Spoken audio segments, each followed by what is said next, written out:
Me quedé allí, sentado en la penumbra de mi sala, con el eco de esas palabras martillando en mis oídos como clavos oxidados. Ese hombre se convirtió para mí en lo que mi padre debería haber sido. Las palabras de Leandro se repetían una y otra vez, como una melodía maldita que no podía detener. 69 años de vida, 35 de ellos dedicados a ser padre, y mi propio hijo me había enterrado vivo frente a desconocidos en un restaurante. El aroma del café frío que tenía en mis manos me devolvía a esa mesa, a esa humillación que aún me quemaba el pecho como ácido. Todo había comenzado 2 horas antes. Leandro había insistido en que lo acompañara a conocer a su jefe, Fabián, en ese restaurante elegante del centro. Papá, es importante para mí, me había dicho con esa sonrisa que antes me derretía el corazón. Yo me había puesto mi mejor camisa, la azul que tanto me gustaba, y hasta me había peinado con esmero frente al espejo. Pensé que era una oportunidad de conocer el mundo de mi hijo, de sentirme orgulloso de él. ¡Qué ingenuo fui! Fabián era todo lo que yo no era. Alto, imponente, con esa seguridad que solo da el dinero y el poder. Hablaba con autoridad sobre negocios, viajes, inversiones. Su reloj brillaba más que mi esperanza. Desde el momento en que nos sentamos, sentí como me volví invisible. Leandro colgaba de cada palabra de ese hombre, lo miraba con una admiración que jamás había visto en sus ojos cuando me miraba a mí. Era como si hubiera encontrado al padre que siempre había buscado. Durante la cena, Fabián contó anécdotas de sus viajes por Europa, de sus negocios internacionales, de las oportunidades que le había dado a Leandro. Mi hijo reía con ganas, asentía con entusiasmo, lo llamaba don Fabián con un respeto que me dolía en el alma. Yo intentaba participar en la conversación, pero mis historias parecían pequeñas, insignificantes al lado de las suyas. Cuando mencioné mi trabajo en la fábrica durante 30 años, Fabián apenas asintió con cortesía antes de cambiar de tema. Fue entonces cuando pasó. Leandro levantó su copa de vino, con los ojos brillantes de emoción, dijo esas palabras que me atravesaron como una lanza. Quiero hacer un brindis por don Fabián, el hombre que me ha enseñado lo que significa ser un verdadero líder, alguien en quien puedo confiar. Ese hombre se convirtió para mí en lo que mi padre debería haber sido. El restaurante se quedó en silencio por un momento. Yo sentí como el suelo se abría bajo mis pies.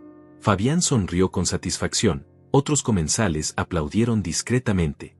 Mi hijo me miró directamente los ojos mientras pronunciaba esas palabras, como si quisiera asegurarse de que las había escuchado bien. El ruido del restaurante se volvió ensordecedor. Las risas, las conversaciones, el tintineo de los cubiertos, todo me golpeaba como una tormenta. Pero yo me mantuve sereno, con esa calma que solo da la experiencia de haber sobrevivido a tantos golpes de la vida. Tomé un sorbo de mi vino, lo saboreé despacio, y con la voz más tranquila que pude reunir, le dije a mi hijo: «Qué bueno, mijo. Entonces pídele que te ayude con tus deudas». La sonrisa de Leandro se borró de inmediato. Fabián tosió incómodo. El silencio que siguió fue tan denso que podría haberse cortado con cuchillo. Esa noche, cuando regresé a casa, me senté en mi sillón favorito, el mismo donde solía leer cuentos a Leandro cuando era pequeño. Las paredes de mi casa me miraban con la misma tristeza que yo sentía. Cada fotografía, cada recuerdo, cada objeto que había coleccionado durante décadas de vida parecía susurrarme la misma pregunta: ¿cómo llegaste hasta aquí, Joaquín? Esta casa había sido mi refugio, mi orgullo, el lugar donde había construido una familia. Ahora se sentía como una tumba. Mi teléfono vibró. Era un mensaje de Dayana, mi nuera. «Joaquín, mañana pasaremos temprano para hablar de algunas cosas importantes. Necesitamos organizarnos mejor». Ni siquiera me había preguntado si estaba disponible. Simplemente me informaba, como quien le dice a un niño lo que va a pasar. Apagué el teléfono y me quedé allí, en la oscuridad, escuchando el tic-tac del reloj que me había regalado la empresa cuando me jubilé. 30 años de servicio, y lo único que obtuve fue un reloj y una palmada en la espalda. Esa noche no pude dormir. Cada vez que cerraba los ojos, veía la cara de satisfacción de Fabián, escuchaba la voz de Leandro pronunciando esas palabras que me habían destrozado el alma. Me levantaba, caminaba por la casa, tocaba los objetos que habían sido testigos de mi vida. La mesa donde habíamos cenado en familia durante años, el sofá donde había consolado a Leandro cuando se rompió el brazo, las fotografías de cumpleaños, graduaciones, navidades. Todo parecía burlarse de mí ahora. Al amanecer, mientras preparaba mi café, me miré en el reflejo de la ventana. Vi a un hombre mayor, cansado, con arrugas que hablaban de años de trabajo duro y sacrificio. Pero también vi algo más, una chispa de rebeldía que creía extinguida. Todavía no he terminado, me dije en voz baja. No sabía qué iba a hacer, pero sabía que no me iba a quedar de brazos cruzados. La humillación de anoche había sido la gota que derramó el vaso, pero también había sido el despertar que necesitaba. Algo dentro de mí había cambiado para siempre. Llegaron a las 8 de la mañana, como una tormenta que se anuncia con truenos distantes. Escuché el auto de Leandro estacionarse frente a mi casa, ese mismo auto que yo había ayudado a comprar hace 3 años cuando él no tenía trabajo. Dayana bajó primero, con esa manera suya de caminar que siempre me había parecido demasiado decidida para una mujer de 30 años. Su cabello perfectamente peinado, sus uñas impecables, su ropa cara que contrastaba con la sencillez de mi hogar. Leandro venía detrás, con la cabeza gacha, evitando mi mirada como un niño que sabe que ha hecho algo malo. «Buenos días, Joaquín», me dijo Dayana con una sonrisa que no llegaba a sus ojos. «Esperamos que hayas descansado bien después de anoche». Había sarcasmo en su voz, como si fuera mi culpa lo que había pasado en el restaurante. Leandro murmuró un saludo y se dirigió directamente a la cocina, como si fuera su casa. Que técnicamente lo era, según los papeles que había firmado hace años para ayudarle con un préstamo bancario. Qué estúpido fui al confiar tanto. «Siéntense», les dije señalando la mesa del comedor. «¿Quieren café?». Dayana negó con la cabeza con un gesto de impaciencia. Leandro no respondió. Se sentaron uno frente al otro, dejándome a mí en la cabecera, como si fuera el acusado en mi propio juicio. El ambiente se sentía pesado, cargado de tensión y decisiones ya tomadas sin consultarme. «Papá», comenzó Leandro, finalmente mirándome a los ojos. «Tenemos que hablar de algunas cosas que no están funcionando aquí». Sus palabras sonaban ensayadas, como si las hubiera practicado frente al espejo durante días. La forma en que evitaba mi mirada me confirmaba que esto no era una conversación, era una sentencia. «¿Qué cosas?», pregunté, aunque ya sabía hacia dónde iba la conversación. Dayana se aclaró la garganta y sacó su teléfono, deslizando el dedo por la pantalla como si estuviera leyendo una lista de compras. «Bueno, para empezar, esta casa es demasiado grande para ti solo. No tiene sentido que un hombre de tu edad viva en un lugar tan grande, con tantas habitaciones que no usas, tanto patio que no puedes mantener». Sentí como se me erizaba la piel. Esta casa había sido mi mundo durante 40 años. Cada tablón del piso, cada ventana, cada rincón tenía una historia. Aquí había crecido Leandro, aquí había vivido mi esposa hasta que Dios se la llevó, aquí había construido mis sueños y mis recuerdos. El árbol del patio lo había plantado cuando Leandro cumplió 5 años. La cocina la había remodelado para el cumpleaños de su madre. Cada centímetro de esta casa era parte de mí. «¿Y qué proponen?», pregunté, manteniendo la calma que había aprendido a cultivar durante años de trabajo en la fábrica, donde los jefes siempre tenían la última palabra. «Pensamos que sería mejor si te mudaras a un apartamento más pequeño, algo más cómodo para ti», continuó Dayana, hablando como si fuera una trabajadora social explicándole a un anciano lo que era mejor para él. «Nosotros podríamos quedarnos aquí, cuidar la casa, mantenerla en buenas condiciones. Tú estarías más tranquilo en un lugar que requiera menos mantenimiento». Leandro asentía como un muñeco, sin atreverse a contradecir a su esposa. «Entiendo», dije, levantándome para servir más café. Mi ritual matutino, lo único que me daba normalidad en ese momento. «¿Y mis cosas? Mis muebles, mis recuerdos». Dayana intercambió una mirada cómplice con Leandro antes de responder. Esa mirada me dijo todo lo que necesitaba saber. Ya habían discutido esto, ya habían tomado todas las decisiones. «Bueno, obviamente no todo va a caber en un apartamento pequeño. Tendríamos que seleccionar lo más importante. El resto se puede vender o donar». La palabra «donar» salió de su boca como si mis pertenencias fueran basura que había que desechar. 40 años de vida reducidos a lo más importante. Ahí estaba. La primera puñalada real. Querían borrar mi historia, reducir 40 años de vida a lo que ellos consideraran importante. Me quedé de pie junto a la cafetera, sintiendo como la rabia me subía por el pecho como lava ardiente. El reloj de la pared marcaba las 8:30. Una hora normal en una mañana que se había vuelto extraordinaria por todas las razones equivocadas. «¿Cuándo pensaban contarme todo esto?», pregunté, mi voz más calmada de lo que me sentía por dentro. «Te lo estamos contando ahora», respondió Dayana con esa paciencia forzada que se usa con los niños tercos o con los ancianos que ya no entienden bien las cosas. «Queremos que seas parte de las decisiones. Por eso estamos aquí, para organizarnos juntos. Organizarnos. Como si yo fuera un problema que había que resolver, un obstáculo que había que mover de lugar. Leandro finalmente habló. Papá, también pensamos que necesitas ayuda con tus finanzas. Dayana es muy buena con los números, podría manejar tus cuentas, asegurarse de que estés bien. Ahí estaba la segunda puñalada. No solo querían mi casa, querían control total sobre mi vida. Querían convertirme en un inválido mental que necesitaba supervisión constante. Mis finanzas, repetí. ¿Qué problema hay con mis finanzas? Dayana suspiró como si fuera obvio. Joaquín, a tu edad es normal que se te olviden las cosas. Podríamos simplificar todo, hacer los pagos automáticos, manejar tus tarjetas. Sería más seguro para ti. En ese momento, algo se rompió dentro de mí. No fue un estallido dramático, fue más bien como el sonido silencioso que hace una cuerda cuando se corta. Entendí que no era una conversación familiar, era una toma de poder. Me estaban despojando de mi autonomía, de mi dignidad, de mi derecho a decidir sobre mi propia vida. Y lo peor de todo era que le estaban haciendo con sonrisas falsas y palabras dulces, como si fuera por mi propio bien. Entiendo perfectamente lo que están haciendo, les dije, volviendo a sentarme. Pero hay algo que ustedes no entienden. Los dos se miraron, confundidos. Yo no soy un estorbo que hay que reorganizar. Soy el dueño de esta casa, de mis cuentas, de mis decisiones. Y si quieren cambiar algo de eso, van a tener que trabajar mucho más duro. Dayana frunció el ceño. Leandro se veía incómodo. Había plantado la primera semilla de resistencia, y aunque ellos no lo sabían, yo acababa de declararles la guerra. Los días siguientes se convirtieron en una guerra silenciosa dentro de mi propia casa. Dayana y Leandro habían decidido que no iban a esperar mi consentimiento para empezar con sus planes.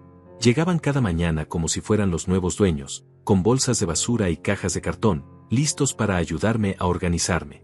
El sonido de sus pasos en mi casa se había vuelto como el de invasores conquistando territorio enemigo. Sus voces resonaban por los pasillos con esa autoridad que solo tienen quienes se sienten dueños de todo lo que tocan. La primera víctima fue el juego de té de mi esposa. Esas tazas de porcelana china que ella había cuidado como si fueran joyas durante 20 años. Las encontré en una caja marcada como donación cuando regresé de comprar el pan. Mi corazón se detuvo por un momento al ver esas tazas delicadas, con sus flores pintadas a mano, metidas entre papel de periódico como si fueran basura común. Joaquín, estas tazas están muy viejas, tienen algunas rajaduras, me explicó Dayana con esa voz suave que usaba para justificar lo injustificable. Es mejor que alguien más las aproveche.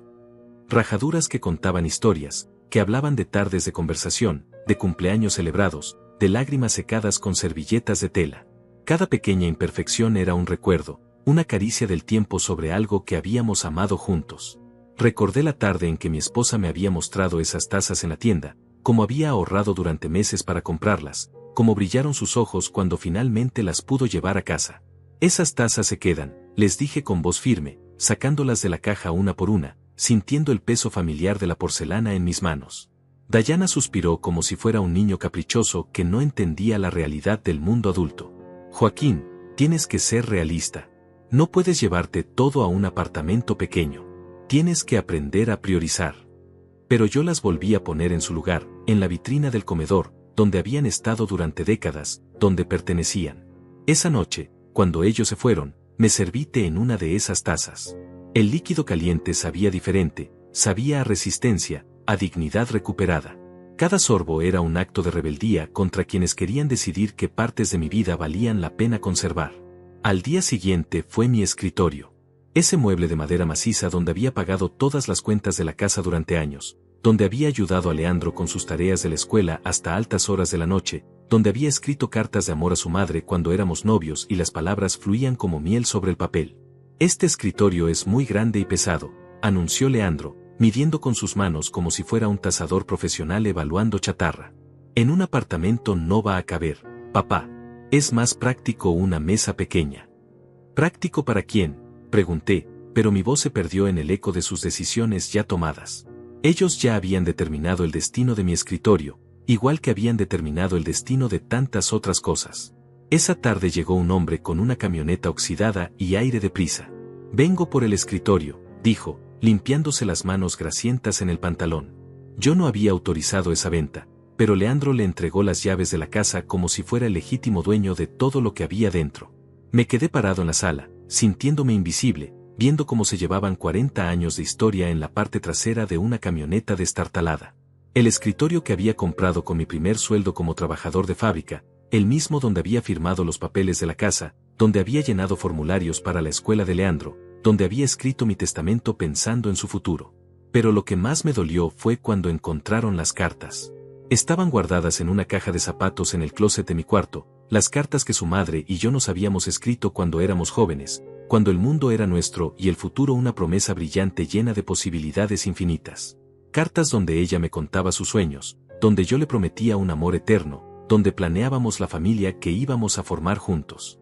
Dayana las había descubierto durante una de sus sesiones de organización, como llamaba a esos momentos en que rebuscaba por mis pertenencias como un arqueólogo buscando tesoros para vender. ¿Qué es esto?, preguntó, hojeando los sobres amarillentos como si fueran documentos sin importancia, papeles inútiles que solo ocupaban espacio.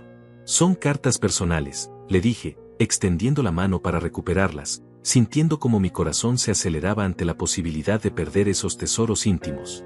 Pero ella las puso fuera de mi alcance, sosteniéndolas en alto como quien sostiene algo contagioso. Joaquín, esto es papel viejo que solo junta polvo. ¿Para qué quieres guardar cosas que ya no sirven? No sirven. Como si el amor pudiera medirse en términos de utilidad práctica. Como si los sentimientos tuvieran fecha de vencimiento. Como si las palabras que habían construido nuestra historia fueran basura porque la persona que las escribió ya no estaba físicamente presente. Devuélvemelas, insistí, pero Leandro intervino con esa autoridad nueva que había desarrollado desde que se había convertido en mi supervisor no oficial. Papá, Dayana tiene razón. Tienes que aprender a soltar el pasado. Es por tu propio bien. No puedes vivir aferrado a cosas que solo te hacen sufrir. Por mi propio bien. Esa frase se había convertido en la justificación universal para cualquier atropello, para cualquier decisión que tomaran sin consultarme.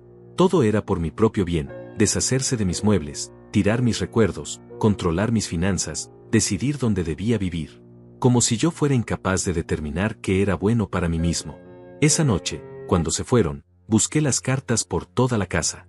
Las había tirado a la basura junto con otros papeles inútiles.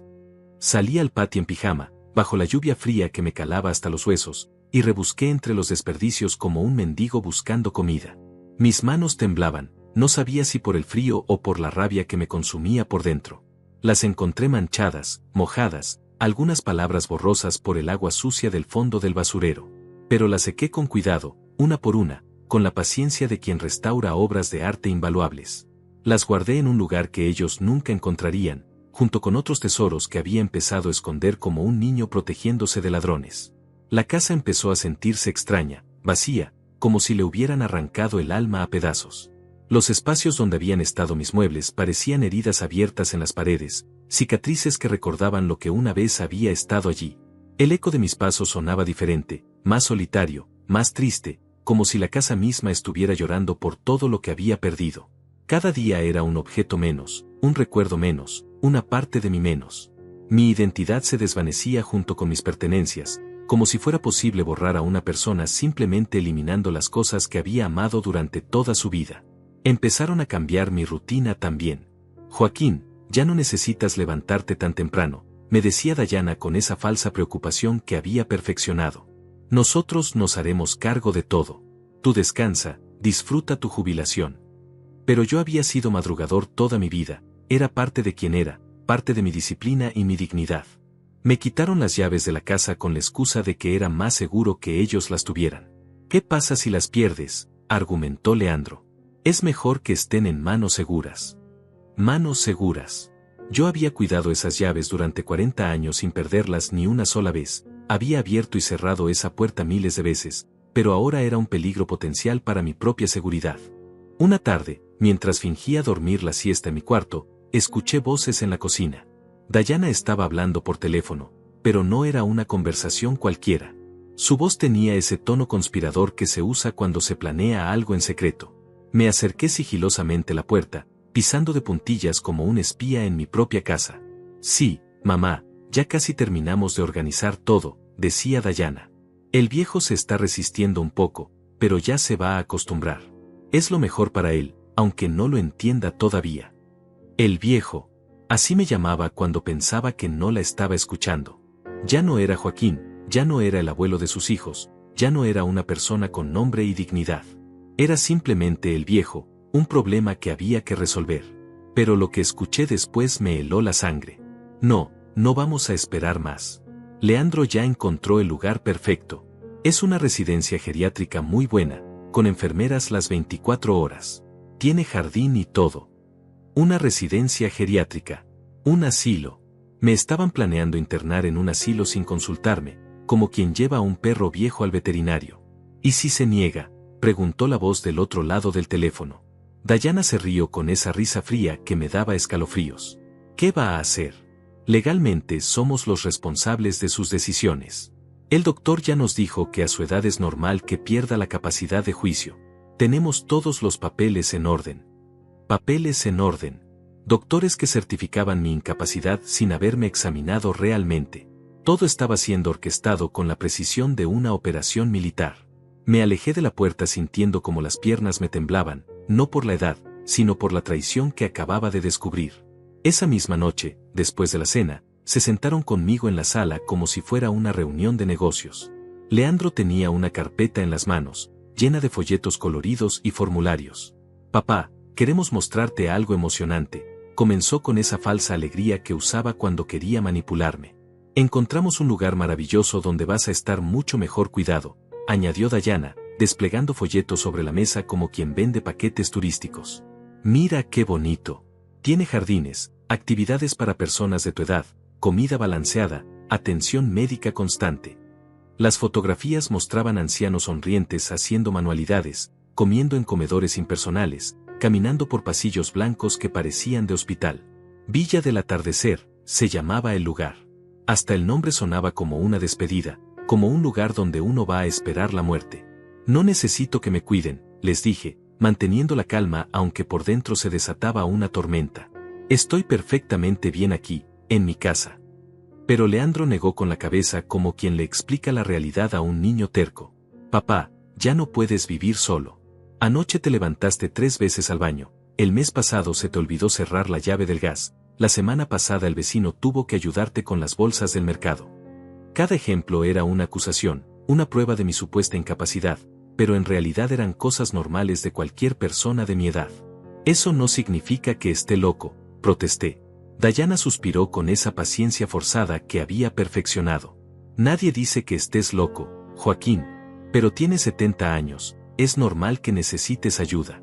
Aquí vas a tener profesionales que sepan cómo cuidarte. 70 años. Había dicho 70, no 69. Ni siquiera sabía mi edad real, pero se sentía con el derecho de decidir sobre mi vida. ¿Y mi casa?, pregunté, aunque ya sabía la respuesta. Nosotros nos vamos a quedar aquí para cuidarla, respondió Leandro rápidamente. Es lo más lógico. Tú no la puedes mantener, y nosotros necesitamos un lugar más grande para los niños. Los niños que visitaban la casa una vez al mes, los nietos que apenas me conocían porque sus padres habían decidido que era mejor mantenerlos alejados del abuelo problemático. ¿Cuándo?, pregunté, sintiendo cómo se me secaba la boca. ¿Cuándo planean internarse? Porque ya no era una propuesta, era una decisión tomada. Dayana y Leandro intercambiaron una mirada cómplice. El lunes que viene, dijo Dayana. Ya hicimos la reservación, ya pagamos el depósito. Solo necesitamos que firmes algunos papeles. Papeles. Siempre volvíamos a los papeles, a los documentos que legalizaban mi humillación. ¿Y si me niego?, pregunté, aunque ya sabía que era una pregunta retórica. Leandro suspiró como quien se ve obligado a explicar algo obvio. Papá, no te estamos pidiendo permiso. Te estamos informando lo que va a pasar. Es por tu seguridad y tu bienestar. Ahí estaba. La máscara había caído completamente. Ya no fingían que era una conversación entre iguales, ya no pretendían que mi opinión importaba. Era una orden, una sentencia dictada por mis propios verdugos familiares. Entiendo, dije, levantándome lentamente de mi silla. Entiendo perfectamente. Caminé hacia mi cuarto con pasos medidos, sintiendo sus miradas clavadas en mi espalda. Seguramente pensaron que había aceptado mi destino con la resignación de un anciano derrotado. Pero se equivocaban. En la soledad de mi cuarto, sentado en el borde de mi cama, entendí que había llegado el momento de la verdad. Ya no se trataba de resistir pequeñas invasiones o de salvar objetos queridos. Se trataba de mi libertad, de mi dignidad, de mi derecho a decidir cómo quería vivir los años que me quedaban. Esa noche no dormí. Me quedé despierto planeando, recordando, organizando en mi mente todo lo que tenía que hacer. Porque si ellos habían decidido declararme la guerra, yo también tenía derecho a defenderme. Y tenía algunas cartas bajo la manga que ellos no se imaginaban. El lunes estaba a solo 4 días de distancia. 4 días para cambiar el curso de mi destino. 4 días para demostrar que este viejo todavía tenía algunas sorpresas guardadas. Me acerqué a la ventana y miré hacia la casa de Miriam, mi vecina de toda la vida. Su luz todavía estaba encendida. Era hora de hacer algunas llamadas, de activar contactos que había mantenido dormidos durante años. Porque si pensaban que iba a irme en silencio, como un cordero al matadero, se habían equivocado de viejo. Yo había sobrevivido a mucho más que a una nuera ambiciosa y un hijo ingrato. Era hora de recordarles quién era realmente Joaquín, y de qué estaba hecho. El juego había cambiado. Y yo estaba listo para jugarlo. La primera llamada la hice a las 5 de la mañana del día siguiente. Sabía que Miriam se levantaba temprano para regar sus plantas, era una costumbre que habíamos compartido durante años cuando mi esposa aún vivía. El teléfono sonó 3 veces antes de que su voz familiar me tranquilizara el alma. «Joaquín, ¿estás bien? Es muy temprano», me dijo con esa preocupación genuina que ya no escuchaba en mi propia casa. Miriam había sido la mejor amiga de mi esposa, habían sido vecinas durante 30 años, habían compartido secretos, recetas, tardes de costura y noches de desvelo cuando nuestros hijos estaban enfermos. «Miriam, necesito pedirte un favor muy grande», le dije, manteniendo la voz baja para que Dayana y Leandro no me escucharan desde su cuarto. «Pero primero necesito contarte algo que me está pasando». Durante los siguientes 20 minutos le expliqué todo, el plan del asilo, la venta de mis muebles, la forma en que me estaban tratando como un estorbo. Hubo un silencio largo al final de mi relato. Cuando Miriam volvió a hablar, su voz tenía una dureza que no le conocía. «Esos desgraciados», murmuró. «Tu esposa debe estar revolcándose en su tumba. Después de todo lo que hiciste por ese muchacho». Se refería a Leandro, al niño que ella había visto crecer, al mismo que solía venir a pedirle dulces cuando era pequeño. «¿Qué necesitas que haga?», me preguntó sin dudar ni un segundo. Miriam siempre había sido así, práctica, directa, leal hasta la muerte. «Necesito que llames a Hugo Mendoza». «¿Te acuerdas de él? Trabajaba en el banco cuando saqué el préstamo para la casa». «Claro que me acuerdo. Ahora tiene su propia oficina de bienes raíces, ¿verdad?». Miriam tenía una memoria prodigiosa para los chismes del barrio y los negocios de la gente. «Exacto. Dile que necesito verlo urgentemente, pero que sea discreto. No puede venir aquí a la casa». «¿Dónde se van a encontrar?». «En el café de la esquina, el de Doña Carmen. Esta tarde a las 3. Tú puedes ir como si fueras a comprar pan, y avisarle que yo voy a estar ahí». Miriam aceptó sin hacer más preguntas. Era una mujer que entendía que a veces las batallas más importantes se pelean en silencio. Esa mañana desayuné con Dayana y Leandro como si nada hubiera pasado. Ellos hablaban sobre los preparativos para mi mudanza, discutían qué ropa me iban a llevar al asilo, qué medicinas necesitaba, como si yo no estuviera presente en la mesa. Me había convertido en un objeto del cual se hablaba en tercera persona. «El director de Villa del Atardecer dice que los primeros días pueden ser difíciles», comentaba Dayana mientras untaba mermelada en su tostada. «Es normal que los pacientes se sientan desorientados al principio». Pacientes. Ya ni siquiera era un residente, era un paciente, alguien enfermo que necesitaba tratamiento. «Pero después se acostumbran», añadía Leandro. «Tienen actividades recreativas, bingo los martes, baile los viernes. Va a hacer amigos de su edad». Hablaba de mí como si fuera un niño que iba a empezar en una escuela nueva, como si los años de experiencia y sabiduría no significaran nada. Yo asentía y sonreía, fingiendo resignación. «Supongo que tienen razón», murmuré. «Ustedes saben lo que es mejor para mí». Dayana me palmoteó la mano con condescendencia. «Qué bueno que lo entiendas, Joaquín. Va a ver que va a ser feliz allá». Pero por dentro, mi mente trabajaba como un reloj suizo. Cada detalle de su plan me daba más información sobre cómo debía estructurar el mío. Salí de la casa a las 2:30, con la excusa de que iba a caminar un rato. «No se tarde mucho», me gritó Dayana desde la cocina. Recuerde que a los de su edad no les conviene mucho sol. El café de doña Carmen estaba lleno de gente, perfecto para pasar desapercibido. Hugo ya estaba allí, sentado en una mesa del fondo, con su traje impecable y su maletín de cuero. Había engordado un poco y tenía algunas canas, pero sus ojos seguían siendo los mismos, inteligentes, calculadores, hambrientos de buenos negocios. Don Joaquín me saludó levantándose para darme la mano. Miriam me contó por teléfono lo que está pasando. Es una situación muy delicada. Nos sentamos y pedimos café. Hugo sacó una libreta pequeña y un bolígrafo caro. Cuénteme todos los detalles legales. Su hijo tiene poder notarial sobre sus bienes. No, le respondí. La casa está a mi nombre, mis cuentas bancarias también. Lo único que firmé fue una garantía cuando él pidió un préstamo hace años, pero eso no le da derecho a tomar decisiones por mí. Hugo asintió, tomando notas rápidamente. ¿Tiene testamento actualizado?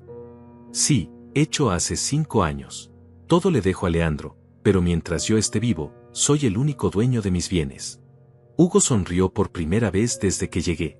Perfecto. Eso significa que usted tiene todas las cartas en la mano. ¿Qué quiere hacer exactamente? Le expliqué mi plan. Era simple pero devastador. Quería vender la casa inmediatamente, liquidar todas mis cuentas, convertir todo en efectivo y desaparecer antes del lunes. ¿Es posible hacer todo eso en tan poco tiempo?, le pregunté. Hugo se recostó en su silla, pensativo. Es complicado, pero no imposible. Tengo contactos en el registro público que pueden acelerar los trámites. Y conozco inversionistas que compran casas en efectivo, sin financiamiento, para acelerar el proceso. Sus ojos brillaron con la emoción de un desafío difícil. Pero va a ser caro. Las comisiones van a ser altas. No me importa, le dije. Prefiero perder dinero en comisiones que regalárselo todo a unos ingratos. Hugo asintió con aprobación. Me gusta su estilo, don Joaquín. ¿Cuánto vale la casa aproximadamente? Le di las cifras que tenía en mente. Era una propiedad bien ubicada, bien mantenida, en un barrio que se había valorizado mucho en los últimos años. Puedo conseguirle el 80% del valor comercial en efectivo para el sábado, me dijo después de hacer algunos cálculos. Es menos de lo que vale, pero es lo máximo que puedo hacer en tan poco tiempo. Era perfecto. Con ese dinero podría desaparecer y empezar de nuevo en cualquier lugar. ¿Y dónde va a ir después?, me preguntó Hugo con curiosidad profesional. Tengo una hermana en Guadalajara, le mentí. Siempre me ha invitado a vivir con ella. En realidad, no tenía hermana en Guadalajara, pero Hugo no necesitaba saber eso. Muy bien. Necesito que mañana temprano venga a mi oficina con todos los papeles de la casa. Vamos a empezar el proceso inmediatamente. Hugo me pasó su tarjeta con la dirección. Y don Joaquín, una cosa más. Esto tiene que mantenerse en absoluto secreto hasta que esté todo terminado. Si su familia se entera antes de tiempo, pueden crear problemas legales. No se van a enterar, le aseguré. Ellos piensan que soy un viejo tonto que no puede cuidar de sí mismo. No se imaginan de lo que soy capaz. Hugo se rió con ganas. Me gustaría ver sus caras cuando se den cuenta de lo que pasó. Regresé a casa con una sensación de poder que no había sentido en meses. Por primera vez en mucho tiempo, yo tenía el control de la situación. Esa noche cené con ellos como si nada hubiera pasado, escuché sus planes para el asilo, asentí cuando me mostraron la ropa que habían seleccionado para empacar. ¿Cómo te sientes con respecto al lunes?, me preguntó Leandro con falsa preocupación. Un poco nervioso, admití, pero supongo que es normal. Era cierto, estaba nervioso, pero no por las razones que él imaginaba. Esa noche, después de que se acostaron, saqué todos los documentos importantes de mi escritorio, las escrituras de la casa, mis estados de cuenta bancarios, mi identificación, mi testamento. Los organicé cuidadosamente en una carpeta que escondí debajo del colchón. Mañana comenzaría la ejecución de mi plan. En 3 días, cuando vinieran a llevarme al asilo, se encontrarían con una casa vacía y un viejo que había resultado ser mucho más astuto de lo que pensaban. La sonrisa que se dibujó en mi cara esa noche fue la primera sonrisa genuina que había tenido en semanas. El viernes amaneció con una lluvia ligera que hacía que todo pareciera más dramático, como si el cielo mismo estuviera preparando el escenario para lo que estaba a punto de suceder. Me levanté antes del alba, como había hecho durante toda mi vida, pero esta vez mi rutina matutina tenía un propósito completamente diferente. Cada movimiento era calculado, cada gesto era parte de una representación que debía ser perfecta. Dayana y Leandro seguían durmiendo cuando salí sigilosamente de la casa con mi carpeta de documentos escondida bajo el suéter.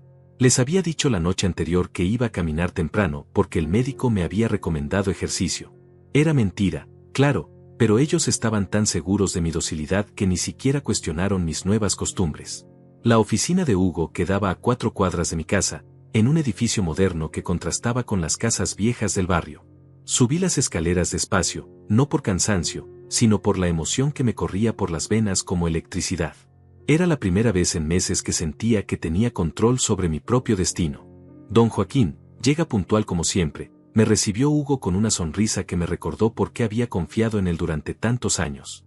Su oficina era pequeña pero elegante, con diplomas en las paredes y una vista parcial al Parque Central. Trajo todos los documentos. Extendí la carpeta sobre su escritorio como quien pone sus cartas sobre la mesa en una partida decisiva. Hugo revisó cada papel con la meticulosidad de un cirujano, haciendo anotaciones en los márgenes y tomando fotografías con su teléfono. Perfecto, murmuró después de varios minutos. Todo está en orden. La casa está libre de gravámenes, usted es el único propietario. Esto va a ser más fácil de lo que pensaba. ¿Ya encontró comprador?, le pregunté, sintiendo cómo se me aceleraba el pulso. Hugo asintió con esa sonrisa de quien tiene buenas noticias. Mejor que eso. Tengo a un inversionista que compra propiedades para remodelar y revender. Es un hombre serio, con dinero en efectivo. Ya vio las fotos que le envié anoche y está dispuesto a cerrar el trato hoy mismo. Hoy mismo. Las palabras resonaron en mi cabeza como campanas de libertad. ¿Cuándo podemos verlo? A las 10 de la mañana. Va a ir directamente a su casa para hacer la inspección. Solo necesito que usted esté presente para mostrarle la propiedad y firmar los papeles. ¿Y mi familia? ¿Estarán en la casa? Hugo se encogió de hombros. Es su casa, don Joaquín. Usted puede vender cuando quiera, a quien quiera, sin pedir permiso a nadie. Si ellos están presentes, tendrán que aceptar la realidad. Regresé a casa con el corazón latiendo como un tambor de guerra. Dayana estaba en la cocina preparando el desayuno, tarareando una canción como si fuera la mujer más feliz del mundo. Seguramente ya se veía viviendo en mi casa, decorándola a su gusto, borrando cualquier rastro de mi existencia. Buenos días, Joaquín, me saludó con esa falsa dulzura que había perfeccionado. ¿Cómo estuvo su caminata? Muy bien, respondí, sentándome en mi lugar habitual. El aire fresco me hace bien. Leandro apareció bostezando, con el cabello revuelto y esa cara de quien ha dormido profundamente sin preocupaciones. Papá, hoy vamos a terminar de empacar sus cosas para el lunes, anunció mientras se servía café. Queremos que todo esté listo para que la transición sea lo más suave posible. Transición. Como si me estuvieran transfiriendo de una cárcel a otra. Por cierto, agregué con la voz más casual que pude reunir, esta mañana va a venir un señor a ver la casa. Es un conocido que está interesado en comprar propiedades en el barrio. Dayana dejó de tararear de inmediato. ¿Un comprador? ¿Por qué no nos dijiste? Su voz tenía un tono de alarma apenas disimulado. No es nada serio, les mentí. Solo quiere echar un vistazo, hacer algunas preguntas sobre el barrio. Ustedes saben cómo es la gente del negocio inmobiliario, siempre andan explorando oportunidades. Leandro frunció el ceño. Pero no está pensando en vender, ¿verdad, papá? Por supuesto que no, respondí con la mejor actuación de mi vida. Es solo curiosidad profesional de él. Además, ¿para qué iba a vender si me voy a ir a vivir al asilo? La ironía de mis propias palabras me daba ganas de reír, pero mantuve la expresión seria. A las 10 en punto sonó el timbre. Hugo llegó acompañado de un hombre mayor, bien vestido, con aires de empresario exitoso. Buenos días, soy Carlos Hernández, se presentó el comprador, estrechando mi mano con firmeza. Hugo me ha hablado mucho de su propiedad. Dayana y Leandro los recibieron con cortesía forzada, claramente incómodos con la situación pero sin saber exactamente por qué. ¿Quieren café?, ofreció Dayana, pero Carlos negó amablemente. Mejor vamos directo al recorrido, si no les molesta. Durante la siguiente hora, Carlos inspeccionó cada rincón de la casa con ojo profesional. Revisó la instalación eléctrica, la plomería, la estructura del techo, el estado de las ventanas. Hacía preguntas técnicas que yo respondía con conocimiento de causa, después de 40 años de mantener esa propiedad. La casa está en excelentes condiciones, comentó Carlos mientras revisaba la cocina. Se nota que ha sido muy bien cuidada. Dayana y Leandro lo seguían como sombras nerviosas, intercambiando miradas que yo fingía no notar. ¿Y cuál sería su oferta hipotética?, preguntó Leandro de repente, con esa agresividad mal disimulada que aparecía cuando se sentía amenazado. Carlos se volvió hacia él con sorpresa. ¿Hipotética? No, mi oferta es muy real. El silencio que siguió fue ensordecedor. Dayana se puso pálida. ¿Oferta real? Pero si esta casa no está en venta, tartamudeó. Carlos miró a Hugo con confusión, luego me miró a mí. Don Joaquín, creo que hay un malentendido. No hay ningún malentendido, dije con voz firme. La casa está en venta. Yo soy el propietario y tengo derecho a venderla cuando quiera. Las palabras cayeron como bombas en la sala. Dayana se tambaleó como si hubiera recibido un golpe físico. No puedes hacer eso, gritó Leandro, perdiendo completamente la compostura. Nosotros vivimos aquí. Tenemos derechos. Carlos retrocedió un paso, claramente incómodo con la situación familiar que se estaba desarrollando. Los únicos derechos que tienen, respondí con calma glacial, son los que yo decida darles. Y he decidido no darles ninguno. Hugo sacó los contratos de su maletín como un mago sacando conejos de su sombrero. Don Joaquín tiene razón, explicó Hugo con voz profesional. Él es el único propietario legal de esta propiedad. Puede venderla sin consultar a nadie. Dayana se acercó a mí con los ojos llenos de lágrimas que parecían más de rabia que de tristeza. Joaquín, ¿cómo puedes hacernos esto? Después de todo lo que hemos hecho por ti, me suplicó. Todo lo que han hecho por mí, repetí con una risa amarga. ¿Te refieres a planear internarme en un asilo sin consultarme? ¿A vender mis muebles a mis espaldas? ¿A tirar mis recuerdos a la basura? Eso era por tu propio bien, gritó Leandro. No puedes cuidarte solo. Tal vez no pueda cuidarme solo, admití, pero sí puedo tomar mis propias decisiones. Y he decidido que no voy a ser prisionero de su falsa caridad. Carlos, que había estado observando todo con fascinación y horror, carraspeó discretamente. ¿Quieren que regrese en otro momento? No, respondí firmemente. Quedémonos aquí mismo. Hugo, ¿dónde tengo que firmar? Los siguientes 30 minutos fueron los más tensos de mi vida. Mientras yo firmaba papeles, Dayana lloraba en silencio y Leandro caminaba por la sala como un león enjaulado, haciendo llamadas telefónicas desesperadas a abogados que le confirmaban lo que ya sabía. No podía hacer nada para detenerme. La transferencia de dinero se hará esta tarde, explicó Carlos mientras guardaba los documentos. En cuanto el banco confirme los fondos, la casa será oficialmente mía. Se volvió hacia Dayana y Leandro con algo parecido a la compasión. Les doy hasta el domingo para desalojar. Es más tiempo del que legalmente necesito darles. Cuando Carlos y Hugo se fueron, la casa quedó en un silencio sepulcral. Dayana se había encerrado en el baño a llorar, Leandro me miraba como si fuera un extraño que hubiera invadido su hogar. ¿Estás feliz ahora?, me preguntó con voz quebrada. ¿Te sientes mejor después de destruir a tu propia familia? Mi familia me destruyó a mí primero, respondí. Yo solo me estoy defendiendo. Esa tarde, cuando la transferencia bancaria se confirmó, me senté en mi sillón favorito por última vez. En 3 días había recuperado mi poder, mi dignidad y mi libertad. El lunes, cuando vinieran a llevarme al asilo, se encontrarían con una casa vacía y una lección que nunca olvidarían. El domingo por la tarde, la casa parecía un campo de batalla después de la guerra. Cajas por todas partes, muebles amontonados en el garaje, el eco de los pasos resonando en las habitaciones vacías. Dayana no me había dirigido la palabra desde el viernes, y Leandro alternaba entre la ira silenciosa y los intentos desesperados de hacerme cambiar de opinión. Pero ya era demasiado tarde para arrepentimientos. A las 5 de la tarde, como había planeado, llegó el momento del confronto final. Había citado a toda la familia para una reunión importante antes de mi supuesta mudanza al asilo de lunes. Por supuesto, ellos no sabían lo que realmente iba a pasar. Pensaban que era una despedida, una última oportunidad para que el viejo sentimental dijera algunas palabras emotivas antes de desaparecer de sus vidas. Llegaron uno por uno, como actores llamados al escenario para el último acto de la obra. Noemí, mi nieta de 22 años, entró con esa expresión de lástima que me había dolido durante meses. Isaías, mi nieto menor, parecía aburrido, como si prefiriera estar en cualquier otro lugar. Miriam, mi vecina y aliada secreta, llegó con un plato de galletas, fingiendo perfectamente que solo venía a despedirse del vecino que se iba. Bueno, familia, comencé cuando todos estuvieron sentados en la sala medio vacía. Los he reunido aquí para contarles algunas cosas importantes antes de mi partida. Mi voz sonaba solemne, grave, como la de un patriarca dando sus últimas instrucciones. Dayana suspiró con impaciencia mal disimulada. Joaquín, ya sabemos que mañana te vas a Villa del Atardecer. No necesitas hacer todo este drama. Sus palabras tenían el veneno de alguien que todavía no había digerido la pérdida de la casa. Oh, pero sí necesito hacer este drama, respondí con una sonrisa que los puso nerviosos a todos.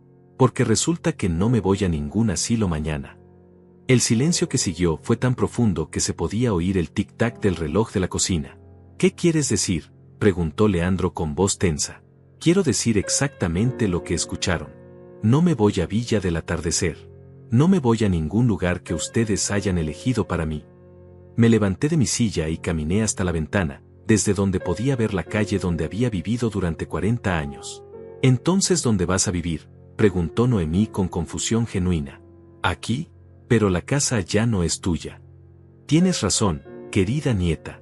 La casa ya no es mía, pero tampoco es de ustedes. Las palabras cayeron como piedras en un estanque tranquilo. Dayana se puso de pie de un salto. ¿Qué significa eso? Tú dijiste que nos quedáramos con la casa después de que te fueras. Yo nunca dije eso, respondí con calma. Ustedes asumieron eso. Ustedes planearon eso. Pero yo nunca lo prometí. Pero si vendiste la casa, ¿dónde vamos a vivir nosotros?, gritó Leandro, perdiendo completamente los estribos. ¿Dónde van a vivir mis hijos? Su voz se quebró en la última palabra, y por un momento casi sentí lástima por él. Casi. Esa no es mi responsabilidad, respondí con la misma frialdad que ellos habían usado conmigo durante meses. Ustedes son adultos, tienen trabajos, pueden rentar, pueden comprar, pueden hacer lo que quieran. Pero no van a hacerlo con mi dinero ni en mi casa. Miriam, que había estado observando todo en silencio, intervino con perfecta sincronización. Disculpen, pero ¿alguien me puede explicar qué está pasando aquí? Su actuación era impecable, parecía genuinamente confundida. Lo que está pasando, dije dirigiéndome a todos, es que durante meses ustedes planearon mi vida sin consultarme. Decidieron dónde iba a vivir, qué iba a conservar de mis pertenencias, cómo iban a manejar mi dinero. Me trataron como si fuera un objeto, como si mis opiniones no importaran. Pero era por tu propio bien, protestó Dayana con lágrimas de frustración corriendo por sus mejillas. No puedes cuidarte solo. Tal vez no pueda cuidarme solo, admití, pero puedo tomar decisiones sobre mi propia vida. Y he decidido que prefiero vivir en mis propios términos que ser prisionero de su caridad. Isaías, que había estado callado hasta ese momento, preguntó con voz pequeña, «Abuelo, ¿estás enojado con nosotros?». Su inocencia me partió el corazón, pero no podía permitir que las emociones arruinaran lo que había construido tan cuidadosamente. «No estoy enojado contigo, Isaías», le dije con suavidad.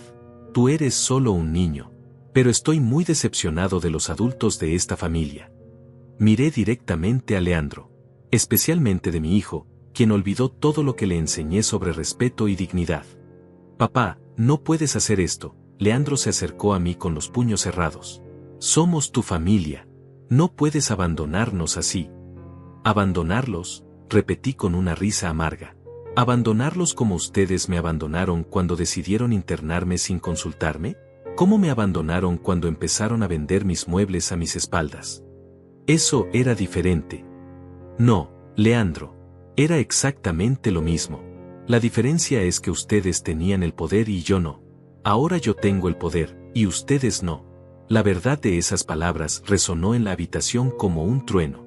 Noemí comenzó a llorar silenciosamente. «Abuelo, ¿de verdad nos odias tanto?». Su pregunta me dolió más de lo que esperaba, pero no podía mostrar debilidad ahora. «No los odio, Noemí, pero tampoco los voy a permitir que me destruyan por su propio beneficio». «¿Y ahora qué va a pasar?», preguntó Dayana con voz derrotada. «Ahora», respondí, «ustedes van a aprender lo que es valerse por sí mismos. Van a buscar su propio lugar para vivir, van a hacer su propia vida, van a tomar sus propias decisiones. Como adultos responsables». «¿Y tú?», preguntó Leandro. «¿Qué vas a hacer tú?». Yo voy a vivir mi vida como yo decida vivirla. Puede que sea en un apartamento pequeño, puede que sea en otra ciudad, puede que sea con amigos que realmente me aprecien. Miré a Miriam, quien me guiñó un ojo discretamente. Pero una cosa sí les voy a decir, continué, mi voz ahora más fuerte y clara que nunca. No voy a ser un problema que necesite ser resuelto. No voy a ser un estorbo que hay que esconder. No voy a ser un niño al que hay que supervisar. Soy un hombre de 69 años con experiencia, dignidad y dinero en el banco. Y voy a vivir como tal. El silencio que siguió era diferente a todos los anteriores. Era el silencio del reconocimiento, de la comprensión de que el poder había cambiado de manos definitivamente.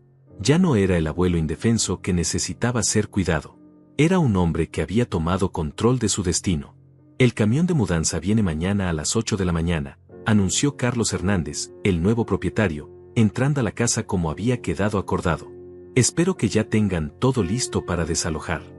Su presencia fue como una bofetada de realidad para todos los presentes. Leandro miró a Carlos, luego me miró a mí, luego miró alrededor de la casa que había considerado suya. ¿De verdad vas a hacer esto, papá? Ya lo hice, hijo, respondí. Ahora lo único que queda es que ustedes se adapten a la nueva realidad. Esa noche, después de que todos se fueron, me senté en mi sillón favorito por última vez. Mañana empezaría una nueva vida, en mis propios términos. Había ganado la guerra, pero el precio había sido alto. La diferencia era que esta vez, yo había elegido pagar ese precio. 3 meses después, me desperté en mi nuevo apartamento con la sensación de estar viviendo por primera vez en años. Era un lugar pequeño, sencillo, pero completamente mío. Cada objeto que había elegido conservar tenía su lugar perfecto, cada rincón reflejaba mis gustos y mis decisiones.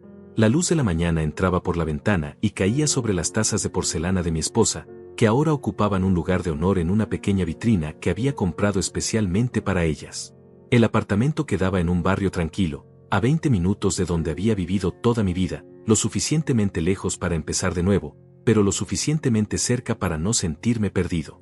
Había elegido el segundo piso de un edificio pequeño, con vista a un parque donde los niños jugaban por las tardes y los ancianos alimentaban a las palomas por las mañanas.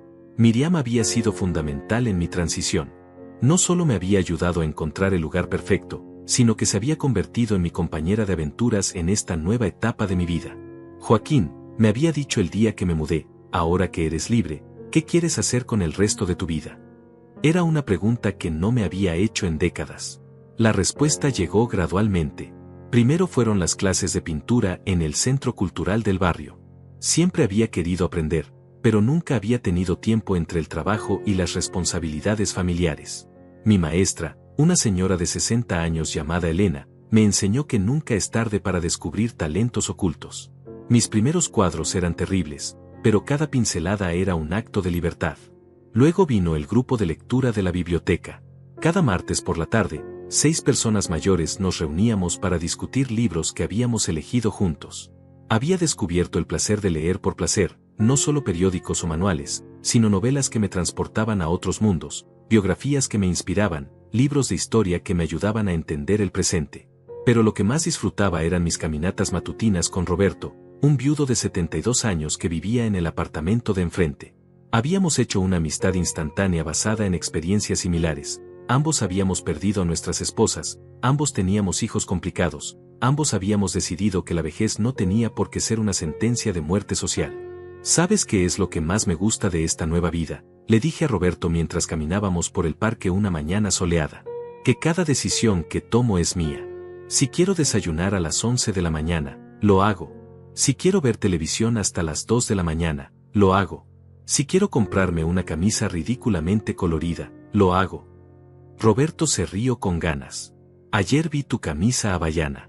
Definitivamente es ridículamente colorida. Era cierto. Me había comprado 3 camisas que jamás me habría atrevido a usar cuando vivía bajo el juicio constante de Dayana. Colores brillantes, estampados atrevidos, telas cómodas. Era una pequeña rebeldía contra décadas de vestirme apropiadamente para mi edad. Los primeros 2 meses habían sido de silencio total por parte de mi familia. Ni una llamada, ni un mensaje, ni una visita. Era como si hubiera muerto para ellos el día que decidí tomar control de mi vida. Al principio me dolía, no voy a mentir. Había momentos, especialmente por las noches, en que me preguntaba si había tomado la decisión correcta. Pero luego recordaba las humillaciones, las decisiones tomadas sin consultarme, el plan del asilo, y la duda se desvanecía inmediatamente. No había tomado la decisión correcta, había tomado la única decisión posible para conservar mi dignidad. El primer contacto llegó, curiosamente, a través de Noemí, mi nieta. Me llamó un miércoles por la tarde, cuando yo estaba regresando de mi clase de pintura. Su voz sonaba nerviosa, insegura, muy diferente a la chica segura de sí misma que yo recordaba. «Abuelo», me dijo después de los saludos incómodos. «¿Podríamos vernos? Solo tú y yo. Quiero hablar contigo». Acepté encontrarme con ella en un café del centro, territorio neutral para ambos. Cuando llegué, ya estaba allí, jugando nerviosamente con su teléfono. «Te ves bien, abuelo», me dijo cuando me senté frente a ella. «Te ves diferente». «Me siento diferente», admití. «Me siento como yo mismo por primera vez en mucho tiempo». Noemí asintió como si entendiera exactamente lo que quería decir. «Abuelo, quiero pedirte perdón», dijo de repente, sin preámbulos. «No por todo lo que pasó, porque yo no tomé esas decisiones, pero sí por no haber dicho nada. Por no haber defendido tu derecho a decidir sobre tu propia vida». Sus ojos se llenaron de lágrimas genuinas. «Noemí, tú eras solo una espectadora en todo esto», le dije con suavidad. «No tenías poder para cambiar nada». «Pero sí tenía voz», respondió. «Y elegí quedarme callada porque era más fácil. Porque así no me metía en problemas con mis padres». Durante las siguientes 2 horas, Noemí me contó lo que había pasado en la familia después de mi partida. Dayana había caído en una depresión profunda, no tanto por perder la casa, sino por darse cuenta de lo mal que me habían tratado. Leandro había tenido que conseguir un segundo trabajo para pagar el alquiler de su nuevo apartamento. Isaías preguntaba por mí constantemente. «¿Y tú?», le pregunté. «¿Cómo estás tú con todo esto?». Noemí sonrió por primera vez desde que había llegado. «Yo estoy bien, abuelo. De hecho, creo que lo que hiciste me enseñó algo importante sobre no dejar que otros decidan por mí». Me contó que había cambiado de carrera universitaria, contra la voluntad de sus padres, para estudiar lo que realmente le gustaba. «¿Crees que algún día podrás perdonar a papá?», me preguntó hacia el final de nuestra conversación. «Noemí», le dije, «yo no guardo rencor contra tu padre. Pero tampoco voy a fingir que no pasó nada. Si él quiere reconstruir nuestra relación, va a tener que ser en términos de respeto mutuo». Después de esa reunión con Noemí, comencé a recibir llamadas esporádicas de Isaías. Conversaciones cortas, donde me contaba sobre la escuela, sobre sus amigos, sobre las cosas normales de un niño de 14 años. Nunca mencionábamos lo que había pasado, simplemente hablábamos como abuelo y nieto. Una tarde, mientras pintaba en mi pequeño estudio improvisado, sonó el teléfono. Era Leandro. Su voz sonaba cansada, derrotada, pero ya no tenía esa arrogancia que me había molestado tanto durante los últimos años de nuestra convivencia. «Papá», me dijo sin preámbulos, «creo que necesitamos hablar». «Estoy de acuerdo», respondí, «pero esta vez vamos a hablar como adultos, de igual a igual». Hubo una pausa larga antes de que respondiera. «Sí, papá, como adultos». Acordamos vernos el siguiente domingo en el parque cerca de mi apartamento. Cuando llegó, me impactó ver cómo había cambiado. Se veía más delgado, más cansado, pero también más humilde. Ya no era el hombre que creía tener todas las respuestas. «Papá», comenzó cuando nos sentamos en una banca bajo un árbol grande. «Quiero pedirte perdón. No por una cosa específica, sino por todo. Por no escucharte, por no respetarte, por tratarte como si fueras un problema que había que resolver». Sus palabras sonaban sinceras, ensayadas tal vez, pero sinceras. «Aprecio tu disculpa, Leandro», le dije, «pero una disculpa no borra lo que pasó. ¿Qué ha cambiado realmente?». «Todo», respondió sin dudar. «Tener que buscar apartamento, pagar alquiler, cuidar a mi familia sin depender de ti, me hizo entender lo que realmente significaba ser adulto responsable». Durante esa conversación, que duró más de 3 horas, comenzamos el lento proceso de reconstruir nuestra relación padre-hijo. No sería fácil, y probablemente nunca volveríamos a ser lo que fuimos antes, pero al menos ahora hablábamos desde el respeto mutuo. Esa noche, mientras cenaba solo en mi pequeño apartamento, miré por la ventana hacia el parque donde los niños ya no jugaban porque había oscurecido. Me sentía en paz por primera vez en años. Había perdido una casa, pero había ganado mi libertad. Había perdido la ilusión de una familia perfecta, pero había ganado relaciones auténticas basadas en el respeto. Un año después de mi gran escape, me desperté en mi apartamento sintiendo algo que no había experimentado en décadas: gratitud pura por estar vivo. Era mi cumpleaños número 70, y por primera vez en mucho tiempo, sabía exactamente cómo quería celebrarlo. No con una fiesta organizada por otros, no con obligaciones familiares forzadas, sino rodeado de las personas que realmente habían elegido estar en mi vida.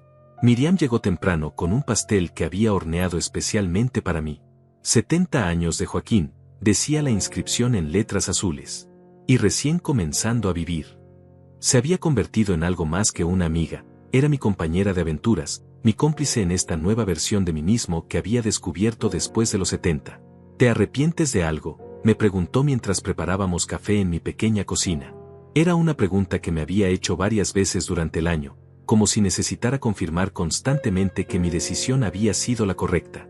Me arrepiento de no haber actuado antes, le respondí sin dudar. Me arrepiento de haber permitido que me trataran como un inválido durante tanto tiempo. Me arrepiento de haber perdido años de mi vida tratando de complacer a personas que nunca iban a valorar mis sacrificios. Miriam asintió con esa sonrisa sabia que había aprendido a amar. Roberto llegó a media mañana con un regalo que me conmovió hasta las lágrimas: un caballete profesional para pintura.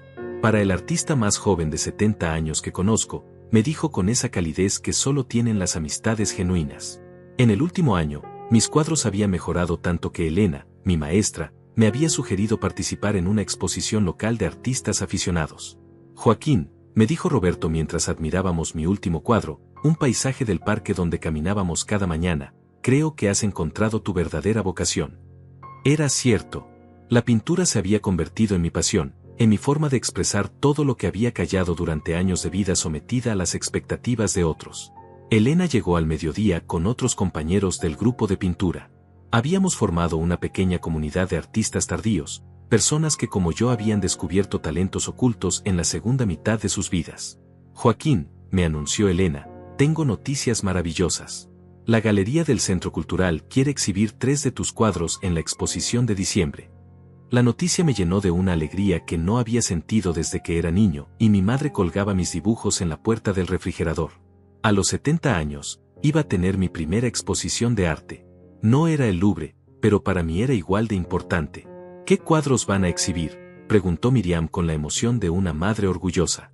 El paisaje del parque, respondió Elena, el retrato de la anciana alimentando palomas, y el autorretrato que pintaste el mes pasado. El autorretrato había sido el más difícil de pintar, no técnicamente, sino emocionalmente. Era mi cara a los 70 años, con todas sus arrugas, con toda su historia, pero con ojos que brillaban de satisfacción. La tarde la pasamos en el parque, haciendo un picnic improvisado sobre una manta que Miriam había traído. Era extraño y maravilloso estar celebrando mi cumpleaños con personas que me habían conocido en esta nueva versión de mí mismo, personas que no tenían expectativas preconcebidas sobre quién debía ser o cómo debía comportarme. Joaquín, me dijo Elena mientras observábamos a los niños jugar en los columpios, ¿qué consejo le darías a alguien de tu edad que siente que ya es demasiado tarde para cambiar su vida? La pregunta me hizo reflexionar sobre todo el camino recorrido en el último año. Le diría que nunca es demasiado tarde mientras tengas un día más de vida, respondí. Le diría que la edad no es una excusa para aceptar el maltrato o la falta de respeto. Le diría que 70 años de experiencia deberían valer algo, y si las personas cercanas no lo entienden, entonces hay que encontrar personas que sí lo entiendan. Cuando el sol comenzó a ponerse, mis amigos se fueron uno por uno, dejándome con esa sensación cálida que da el amor genuino. Me quedé en el parque un rato más, sentado en mi banca favorita, reflexionando sobre el año que había pasado. Mi teléfono vibró. Era un mensaje de Noemí: feliz cumpleaños, abuelo. Espero que estés teniendo un día maravilloso. Te quiero mucho. Sonreí al leer sus palabras. Nuestra relación se había fortalecido durante el año, construida ahora sobre bases sólidas de respeto mutuo. Isaías me había llamado esa mañana para cantarme las mañanitas con su voz desafinada de adolescente. Abuelo, me había dicho al final de la llamada, cuando tenga edad para manejar, ¿puedo ir a visitarte solo? Por supuesto, le había respondido. Siempre serás bienvenido en mi casa. Incluso Leandro había hecho un esfuerzo. Me había enviado una tarjeta simple con un mensaje manuscrito: papá, feliz cumpleaños.